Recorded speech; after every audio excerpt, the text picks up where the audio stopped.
Shields up, Ironbreakers. Rurikhan here coming at you with another video, and today we're going to be talking about Starfield. More specifically, I'm going to be bringing you my review of the game after spending around 100 hours in it. This title was sent to me by Bethesda so that I could give it a look and tell you guys my opinions on it. And as you may be aware, I already did a video when I reached the 40-hour mark, which was the video where I gave you guys my initial impressions of the game. But naturally, I wanted to follow that up after finishing the game, and I also wanted to dive a little bit into New Game Plus to see what that was all about, since I was hearing all of these stories about the New Game Plus system that the game has and how that's like really cool. So I wanted to give it a good amount of time, and that also allowed me to explore a couple more of the quests because, you know, on my first playthrough I did one major faction quest, and I did the full MSQ. I spent an ungodly amount of hours in the shipbuilder, which is potentially my favorite feature in the whole game, building around my ship and all of that stuff, and a bunch of time also doing space combat, which I greatly enjoyed. Basically, I spent a decent chunk of time in the game to be able to really voice my final opinion on everything that I think about this title. Now, very quickly, I'm going to just rehash some of the stuff that I already said in the previous video for those of you that don't want to go back and watch my early impressions. My thoughts in terms of visuals is I think the visuals are pretty good. They're not going to blow your mind or anything. They're not really generation defining, but they do have a pretty cool physics engine, as you guys may be aware, when it comes to Bethesda games and the creation engine and all of that stuff. And there's all of those videos out there that you can see of people doing some really crazy stuff with console commands.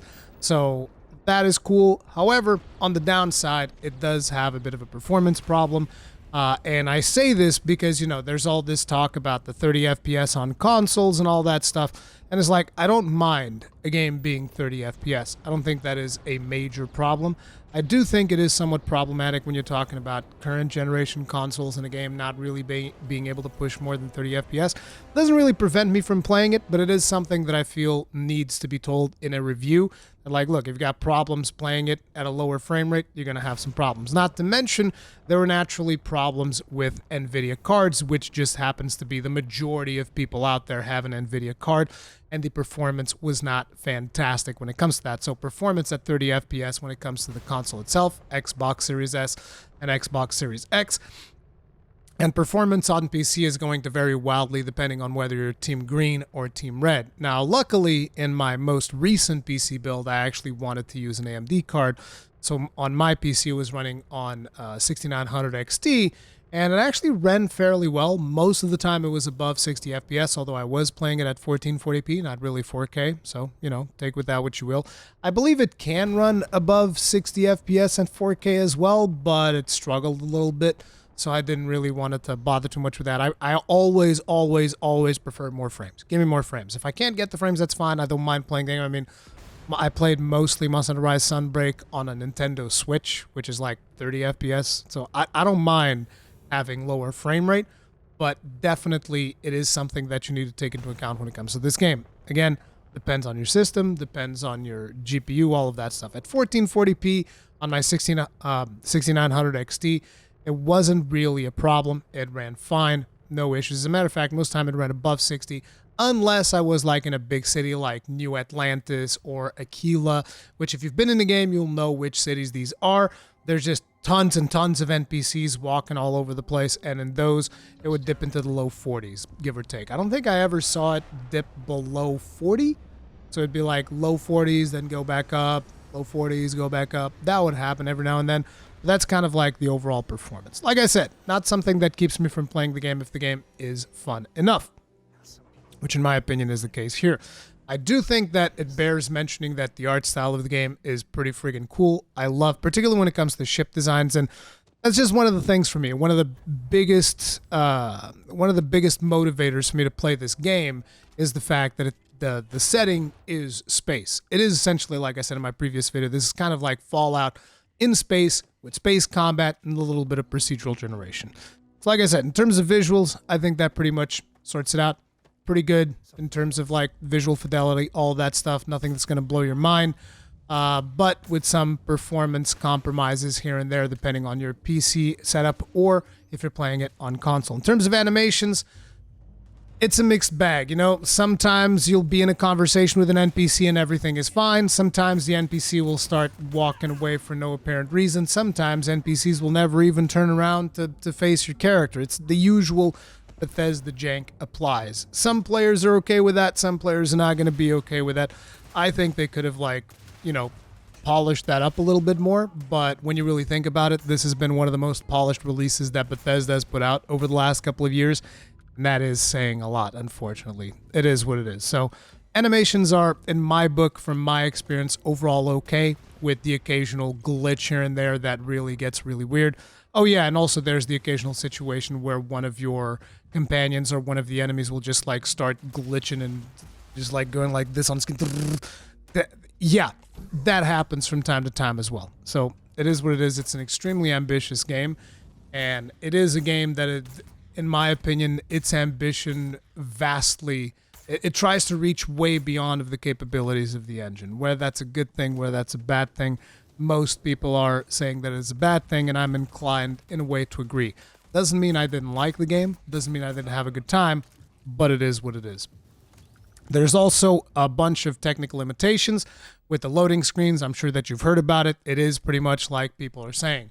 You fly from planet to planet, there's a loading screen. You enter your spaceship, there's a loading screen. You dock on an enemy spaceship, there's a loading screen. You go into certain buildings, there's loading screens. Yes. However, you know, if you're running things on an NVMe drive like I am, or in one of these current generation consoles, I don't know what the Xbox is like, but I assume the performance should be fairly similar to an NVMe drive. I don't think it's a huge deal because these loading screens are like, okay, it loads, boom, and then you're in. It's not a massive loading screen. It's not like you're, oh, I'm going to hit this loading screen, be here for like 30 seconds. At least with me, it doesn't happen. Now, I understand that some brave people out there were trying to run this game off of standard hard drives, you know, like a SATA drive, not even a solid state or an NVMe. And it's like, look, we do reach a point in gaming where I just feel like, hey, you know, you're not going to be able to carry around your, I don't know how many years old rig forever. It's just not going to be a thing. That's the reality of PC gaming as far as I'm concerned. But, you know, some people still decided to install the game on an HDD, and yeah, you're going to have not the most fantastic experience. To me, I feel like developers should expect solid-state drives to be the standard. At least, I'm not even saying NVMe, but solid-state. That's just where I land when it comes to this stuff on PC. I know that a lot of people are going to disagree. Now, I'm not saying the same thing that Todd Howard said, because Todd Howard was like, oh, no. What do you mean we didn't optimize the game? The game's perfectly optimized. Maybe you should get a better computer. No, Todd, because my computer is fine. It's well above the recommended specs. And there was a time where the game just decided to stop loading the textures of my ship. Okay, Todd? So don't give me no lip about get a better computer. That's not... My ship looked like a house that was landing and it had no roof, so you can see inside my ship as it was landing. It also didn't have any walls. It was the weirdest thing. When you're building a ship, it has these habitational modules, which, you know, those are the inside of the ship, effectively. And there were plenty of times where my ship was just like, oh, I didn't load in, so you'd have to go into the shipbuilder, fix that, whatever. So there's Bethesda jank when it comes to visuals, okay? Now, did that massively affect my gameplay? No. Might have happened, I would argue, 10% of the time, give or take. I've had, no, maybe 20. Because if you add in the glitched animations on some enemies and stuff like that, 10-20% of the time I would have experienced some crazy thing in my 100 hours of gameplay, which is a lot. It's a lot, but like I said, it wasn't enough to stop me from finishing the game, and it wasn't enough to sour my experience to the point where I was like, oh man, I can't play this game anymore. This sucks, right?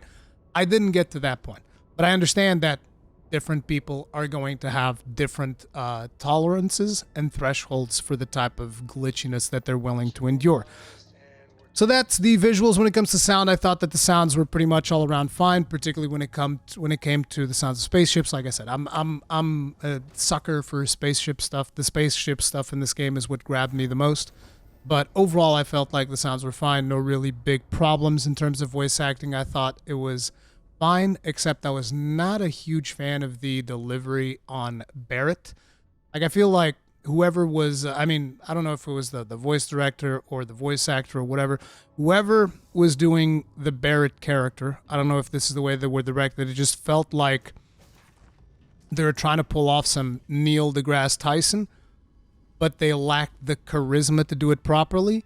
And so the Barrett character just kind of like landed completely flat for me. Now that might be different for different people, but when it comes to voice acting, that would be the main criticism that I would give it. In terms of soundtrack, I thought the soundtrack was pretty good. No complaints there. But yeah, that's visual, sound, all that stuff, all of the technical stuff out of the way.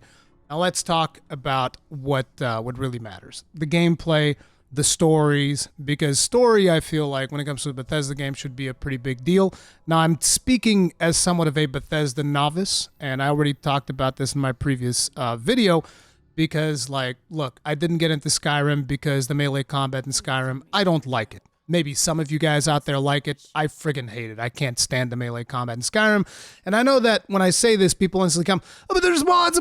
It's like, listen, I'm judging a game based on the people that made the game. I'm not judging the game based on fan mods. That's the way that I work. Okay, and I understand that Bethesda games, there's this whole argument around mods. Good on you, but I'm not, reviewing the mods. I'm reviewing the game. That's the way that it goes.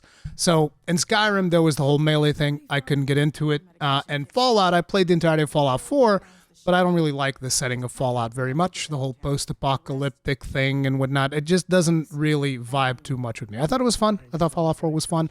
But that's about it. That's like my biggest experiences with Bethesda. I also played a little bit of ESO. I thought that was pretty cool overall. But that's ZeniMax, which I think is different. So whatever. So in a lot of ways, Starfield really is kind of like the first Bethesda game that really gelled with me, and it's mostly because of the setting. So I was super interested in jumping into this game and just being a dude in space. That's what I want to be. That was what I wanted out of the game. That was what I wanted out of the story. And in some aspects, you can get that, but you can't get that from the main quest, which to me was a little bit of a disappointment. Now, I'm not saying that I hated the main quest, but I was not the biggest fan. Overall, I thought that the beginning is fine, like giving you an objective, go get these artifacts, all this stuff. And I'm not going to get into story spoilers or anything like that, so you don't have to worry if you haven't played through the game. There's not going to be any spoilers here. But yeah, I'm going through and finding the artifacts, doing all the things that they're saying, and then eventually midway through that quest, I veered off into doing my own thing, which I'm told is what people usually do in Bethesda games. And that, to me, was when the game was at its best. When I left the main quest and just went out to be a dude in space. Like I said, I did the Ryujin quest line, which really cool, really liked it. Since then, because the Ryujin questline I had done in my previous video, since then, I went into New Game Plus, which I'll talk more about the New Game Plus stuff, but my plan was to go into New Game Plus and do another faction questline, then potentially in the future maybe go to another New Game Plus and do another faction questline, because in my opinion, the faction questlines are the best questlines in Starfield. They are far better than the main storyline, and it is not even remotely close. Okay, like, I don't rate things, but let's just say if my enjoyment of the main quest line was like here, my enjoyment of the faction quest was like here. It was way above. I enjoyed faction quest lines way more because faction quest lines do really allow you to explore that whole narrative of you're just a dude in space trying to make a living, trying to forge your own path, and that is what I wanted out of the experience. And I may be wondering, well, Rurikhan, what was it about the main quest line, without spoiling, that you did not like? And it's like, without spoiling, the main quest line falls into the usual trope that a lot of quest lines in RPG fall, which is, you are the chosen one. Yes, you're the one. You're the dude. You're gonna do the thing. You're the guy. And I didn't want that. I just want to be another dude. I just want to be somebody in space. I want to make my own way. But when the main storyline is like, nah, you're it, man. You're big hero, big man.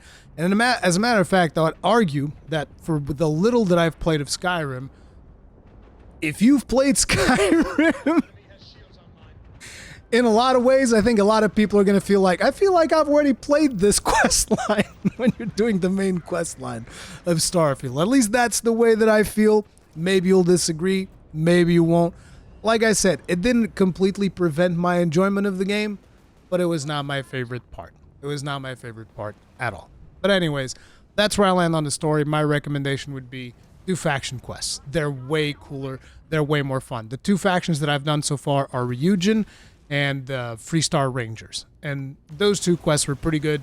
I actually enjoyed like the scenarios that play out on those quests. I enjoyed the combat scenarios. I enjoyed the dialogue scenarios. They're pretty good all around. I don't know if the quality might vary depending on which faction you choose, but having done those two, I'm definitely curious to do more of those quest lines in the future.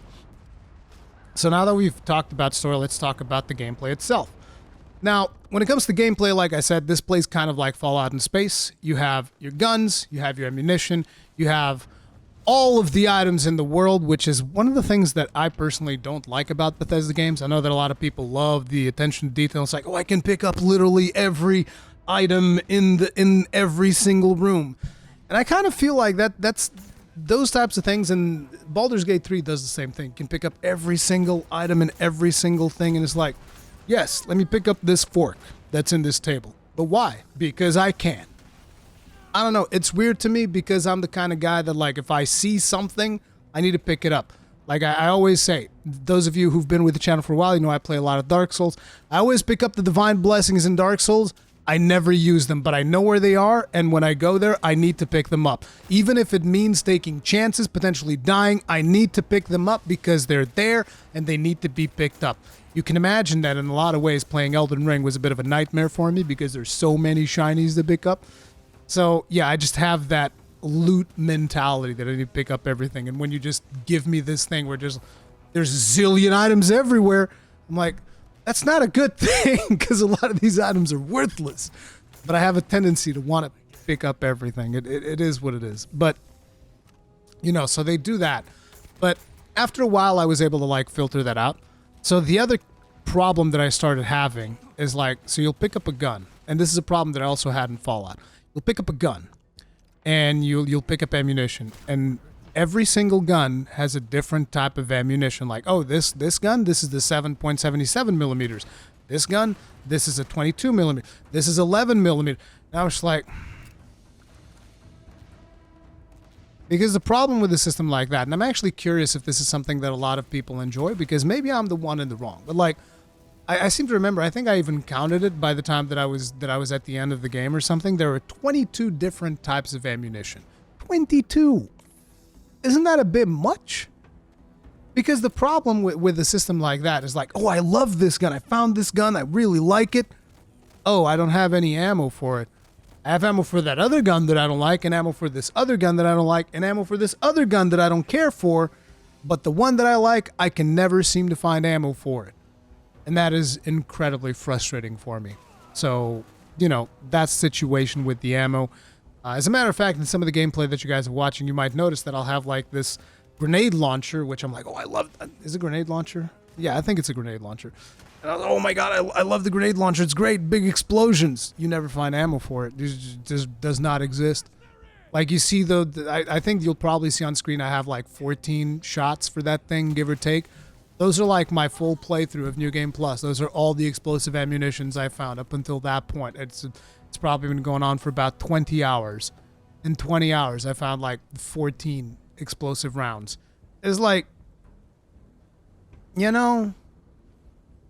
maybe there can be a better system for managing the ammunition that would make things a lot more interesting. So basically what I end up doing is I'll use this thing where I can have, I'll have the companion use the explosive rounds and boom, done. That's what I ended up using. But, it is what it is. Overall, I feel like the shooting gameplay is fun. It's not the best gunplay I've ever seen by far, but it's pretty fun playing around with it and killing enemies and all that stuff. That's fine. It's not the best part that really drives me in the game. It is just a vehicle for me to complete an assignment, for me to then get back into space, which is what I like doing. Space combat, on the other hand, I love it. It's friggin' fantastic. It's a shame that they decided not to support HOTAS, which I'm always taken aback when people make like a pretty good flight sim type experience in their game, And then they're like, yeah, but we're not going to support HOTAS. Why not? Well, I'll use a controller. It's like, no, I want to use a HOTAS. And I think that a lot of people don't understand why the HOTAS is a fundamentally different and more immersive experience. But it is. It's just that simple, and I wish that they added support for it. There isn't. As far as I'm aware, there still aren't even any mods that support HOTAS, which kind of sucks. And, you know, I was able to get the HOTAS to work, but it was not the best experience because of the way that the throttle would end up working because of the natural, you know, the way that they programmed the inputs of the game or whatever. But overall, the space combat was enjoyable, and I think that it is actually, it's got more depth than people give it credit for, because a lot of people are just like, oh, you just follow it and make sure that you shoot and that's it. And I find it interesting because that's not my experience at all. I've been playing on hard difficulty, which means that sometimes they will throw ships at you that are going to rock you. And some people might be wondering, why not play on very hard? I don't play on very hard because it's just bloated HP. That's it. Hard makes it a little bit harder than normal without the super giga bloated HP.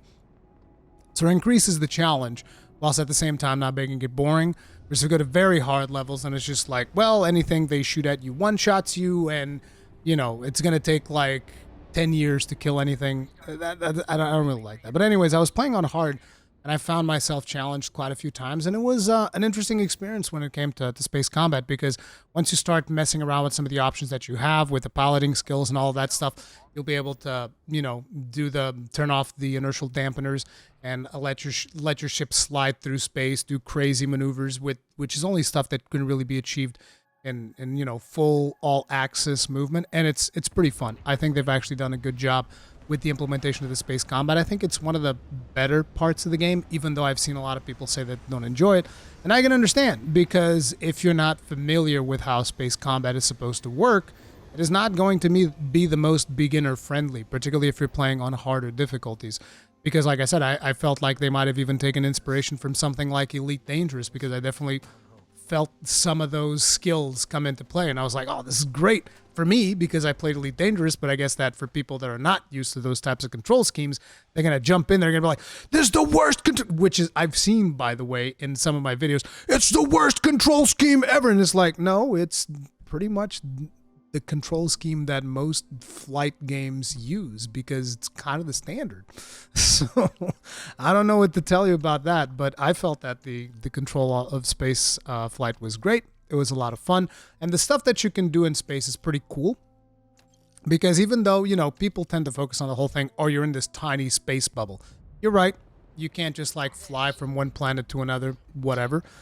But the thing is, when it comes to doing combat, and you can like take cover behind asteroids, you can do the drift stuff that I've said, and on top of it, there's even a system that I wasn't aware when I did my previous video, which is a targeting system that, again, you get it through skills. And in that targeting system, you can actually target specific parts of the other ships. So like you can target the engines, disable the engines. If you disable the engines, you can dock into an enemy ship, and then you can take over the enemy ship. You basically shoot, you invade, you board the enemy ship, you kill the people inside, and then you can go to the cockpit and you can fly their ship away, which is actually what I ended up doing. Because I was doing this quest and I got stuck in a thing because I hadn't really upgraded my ship, and we'll talk more about that because that's a big problem. I hadn't really upgraded my ship, and I found myself in this engagement against a bunch of enemy ships that were rocking me, basically. So what I did was I was able to disable one of them, docked in it, stole it, grav jumped away, okay? So in the middle of a big dogfight, I disabled his ship's engines, dock in it so they stop shooting because it's their ally. And after I dock, I kill the people that are in the ship, and then I pick up the ship and I leave. I instantly boot up the grav drive, jump to another system, and then go fix up the ship that I stole with better weaponry, return to where I was, and kick everybody's ass with the ship that I stole from them. And see, those types of things to me are cool. Now, I don't know if people, you know, hear this story and they go like, sounds boring. But to me, that's exactly what I want in a space game. Like, that was cool as hell. That was a really fun time that I was having. But yeah, so what is one of the problems that I do have with all of this space stuff? And now I feel like I need to get into the New Game Plus, because we talked about the story, and the New Game Plus is like an important part of my critique here, because there's been a lot of conversations with people saying, oh, you should definitely rush through the game and jump in New Game Plus, and then Go Carnage came out and said the exact opposite. And now that I've been to New Game Plus, I agree with what Go Carnage has said. There's a lot of ways to play the game. If you want to if you want to rush New Game Plus, go ahead. But I think the game is at its best if you don't. But, feel free to agree, disagree, doesn't matter. So now I have a couple of criticisms about New Game Plus, and that is when you are talking about a space game. Now me, I am incredibly attached to my ship. I talked about this in one of my previous Starfield videos where I talk about how even friggin' Star Citizen sells people concepts of ships that don't even exist and people buy it for thousands of dollars, okay? We are very attached to our ships, especially in a game like Starfield, because you have this really robust ship builder that lets you do a ton of stuff that is incredible. I love hours. I've lost hours upon hours on the ship builder, just fiddling around, doing experimentations and figuring out the things that I like, things that I didn't like. So suffice to say, a big portion of the investment in the game is not only my character, but also my ship. And what happens is, whenever you jump into New Game Plus, they take your ship away. Now, they don't leave you completely shipless. They give you another ship. But they take my ship away. And when they took my ship away the first time, which I already knew was going to happen because I had heard it on Twitter and all that stuff, that yes, they reset your ship. I was like, oh, that's fine. I know how to get a ship reasonably fast, but the process through which you go in crafting your ship is actually a process. It's a pretty long process because each star yard has different parts. So say if you want part A, you have to go to star yard A. If you want part B, you have to then go to star yard B. And it's a process, going around visiting all of the star yards, collecting all the parts that you want while you're building your ship and doing all of these things. I hadn't even realized how much time I had invested in getting my ship made, which was quite a bit. So once they took my ship away, I was just like, oh, I want to go ahead and I want to make my ship again in New Game Plus. But then I got New Game Plus, and when I started making my ship, I was like, oh my god, I don't have enough credits, and I have to go to this star yard, and then that star yard, and then the other, because as far as I'm aware, there's no central star yard where you can go to. And I just think that kind of sucks. I feel like, look, in New Game Plus, I don't know, come up with a gameplay reason, justify it however the hell you want. Give me a star yard that at least has all of the parts, please. Or better yet, don't take my spaceship away. See, that would be the proper thing. Don't take my spaceship away. I think that your spaceship should go with you into New Game Plus, especially when you have a system as robust as this one to design your own spaceship with the hard points that you want, with the structural stuff that you want, with the engines that you want. Let me bring this ship into New Game Plus.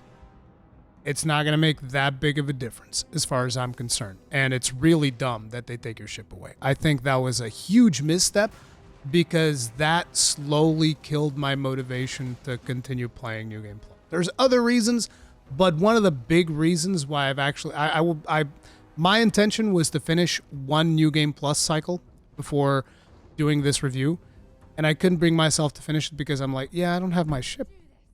I want my ship. And then making my ship was going to be an absolute hassle. And the worst part was I got to a point where I was actually close to the end of the New Game Plus cycle because I wanted to see what happened at the end of it. And, I got close to the end, and then I was like, well, so wait a minute. If I spend 5 hours or whatever assembling my ship again, then I'm going to go into the next cycle of New Game Plus. It's going to get deleted again. I don't want that. And so I've actually kind of I'm taking a break of the game for now. And that's potentially one of my biggest pieces of feedback when it comes to this, and one of my biggest pieces of criticism is that you've done a fantastic system to build ships. You've let players really go wild with creativity making their ships. And then you take them away. Doesn't make sense to me. Just doesn't make sense to me. But, it is what it is. Some people like it. Some people will not like it. Now, when it comes to New Game Plus, an interesting thing is that you actually get new dialogue choices because technically speaking, you are going through the thing again. And by the way, when you get to New Game Plus, you can choose to skip the story, go through an abbreviated version of events to kind of speed you up to the final confrontation again, because it's an iterative thing. It lets you go new game plus 2, new game plus 3, and people have reported seeing different and new things happening in the game, all the way up to like new game plus 10, new game plus 11. I think that's interesting. I think it's really cool that they give you all of that to play around in. I just wish there was a little bit more polish in terms of the things you get to keep, things you don't get to keep. They also take your credits away whenever you go into New Game Plus, or requires a little bit more farming. But credits was actually fairly easy to get back, so that was not a huge problem. But yeah, so after recording the video, I realized I hadn't really touched up on the whole procedural generation situation, which is one of the biggest complaints that most people have when it comes to the game. Now, I've already said this in my previous video, but I know that a lot of people are not going to go back and watch that, so I want to reiterate that I understand the limitations of the procedural generation when it comes to Starfield. A lot of people complain about, like, oh, I've seen the same building 50 times, I've seen the same cave 50 times whenever I try to explore something, and the reason why I don't talk too much about that whenever I talk about Starfield is because I haven't engaged in any of those activities. Like, whenever it comes to procedural generation, I just did it to locate resources in not barren, but like in random planets where I'm like, oh, I'm looking for iron. I want to go mine iron. I would look for a planet that has iron. I will land in a location that has iron, and I would put some iron stuff on there. I very rarely landed on a procedurally generated planet and went off to explore what was in there, because the knowledge that I had of previous Bethesda games, I always thought that the procedural generation is probably not going to be amazing. So I just decided not to engage with it. And in 100 hours of gameplay, I never really felt the need to do the procedural generation stuff. Now, it is important for you to know, though, in case you are considering purchasing Starfield and you're like, oh, can I do something like No Man's Sky where I fly into the planet and I explore the planet and its entire... No. You're not going to be doing that in Starfield unless somebody adds like some really crazy beefed up mods. That's not the game, okay? You're not getting into this game to explore planets, all right? You're getting into this game to go on specific points of interest that quests send you to. And by doing that, I think I might have seen the same cave a couple of times. Like one of those mines where you go in to pick up the artifact and whatnot. I think that cave layout, I might have seen, you know, the exact layout of that cave like 4 or 5 times in my 100 hours, give or take. That was the one that kind of jumped to me. Most of the other stuff that I've seen, because like I said, I would pick up a quest and go to a place, and, you know, some of those prefabs that they put in procedural generation, those are also used in quests and stuff. So very rarely have I seen the exact same structure, because I would be constantly taking on different quests. I would actually take a quest, go to a place, do the thing. So I never really got that same repetition that a lot of people have gotten. Now, I'm not saying I don't believe they haven't experienced that. I definitely do. It doesn't surprise me one bit. As someone who plays a lot of games that do have procedural generation, like I play No Man's Sky. Right now I'm playing Wayfinder, that has procedural generation. Diablo 4, that has procedural generation. Diablo 2. Like, I've played tons of games with procedural generation, so I understand exactly what people are saying. And what it seems like, from what I've heard, again, not really first-hand experience, is that Bethesda only created a couple of prefab assets to put into that procedural generation engine that they're doing whenever they're generating a new block of a planet for you to land on. And, you know, that's causing problems for people. Like I said, that was not my experience, because I never wanted to engage with that procedural generation stuff. And the main reason why I didn't want it to do that is because I've done that in other games. I know the limits of procedural generation, and that is not what I came looking for in a Bethesda game. So overall, after 100 hours, I think there's a lot of good things about Starfield. I also think there's a couple of bad things that we can't deny. I've already talked about some of them, the technical limitations of the engine, the performance stuff that can happen, some of the animation stuff that can happen. But at the end of the day, if you want a Bethesda game, this is very much a Bethesda game. Now, not all of the dialogues are going to land for everyone. And like I said, when it comes to quests, I would definitely say the faction quests are the best content that this game has. But, yeah, when it comes to recommendations, I still think that this game would be perfect at a $60 price point. I think that $70 is potentially pushing it a little bit much. And yeah, that's pretty much still where I land. I'm still very much where I was in my previous video, which is I like a lot of things about the game. I've enjoyed a lot of aspects of the game. And it was a fun experience. It was, like I said, it's the best Bethesda game that I've played, which is a misconception some people had. People think that I say it's the best Bethesda game ever. It's like, no, it's the best Bethesda game that I've played. It's the best Bethesda experience I've had so far. And it is the game that allowed me to understand, you know, where people are coming from, where they're like, oh my God, Skyrim is this amazing thing. Fallout is this amazing thing, which were two games never really resonated with me. I understand why you guys like it. After playing Starfield, I'm like, okay, I get it now. It's not my favorite thing ever, but it's definitely a game that I enjoyed playing. And that's pretty much my thoughts on Starfield. Let me know what you think about this video in the comment section down below. Thank you all very much for watching. I'll see you guys in the next one. Stay strong. Stay safe. Peace out.